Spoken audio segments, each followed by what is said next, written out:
So it comes with no surprise that the horror genre is basically my favorite genre. So therefore you could say that I was looking forward to the Oren Peli produced horror film, The Chernobyl Diaries. You know, it's about a group of friends who get this idiotic idea that they should hire an extreme tour guide to take them through the abandoned city of Chernobyl. And of course, it's a horror movie, so things go wrong and bad things happen and people die. Now, remember when I said in my Cabin in the Woods review how I felt like I would never be able to watch a horror movie the same? After seeing the Chernobyl Diaries, that statement is definitely true. So what did I think of Chernobyl? I thought this was an effective, by-the-book, standard horror film.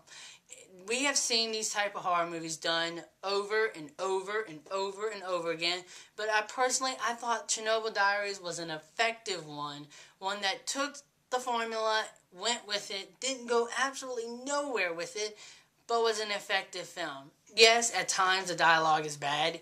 Yes, I absolutely didn't care for none of the characters, whether they lived or died.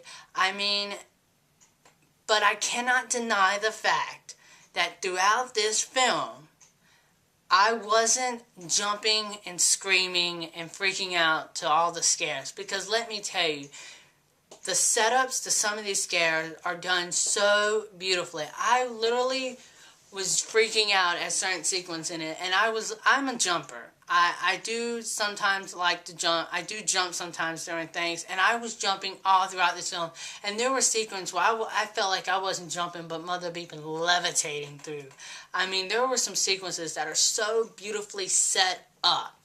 Now, another thing that I really liked was the way that this film was actually shot. It's not shot in a found footage type of way, but more in like a gritty documentary style way where, yes, the camera does shake at times, but it isn't all like found footage where it's like all over the place and stuff like that. You do get your clear shots of events that do take place.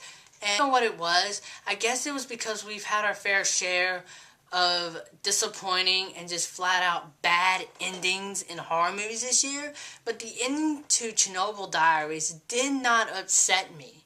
I think it will upset a few people, it will upset some, but for me it did not upset me, and I can't even see why a lot of people are upset about the ending. So if you saw the movie and you were upset with the ending, comment down below, let me know why, because for me personally, I thought it was just a quick attempt at one last final scare, and I thought it was very effective.